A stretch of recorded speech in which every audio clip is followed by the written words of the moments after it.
দীর্ঘদিন আমরা আজ এই শুভ মুহূর্তকে সাক্ষী রেখে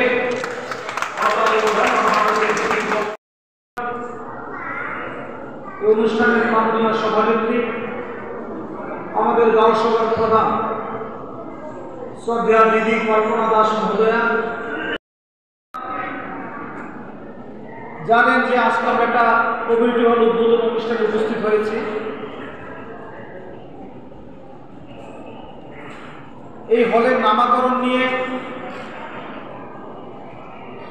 যিনি আমাদের মঞ্চে উপস্থিত জয়ন্ত দাস ওনার পরিবার থেকে আমাদের অনুকূল বাবুর কাছে প্রস্তাব পাঠানো হয়েছিল,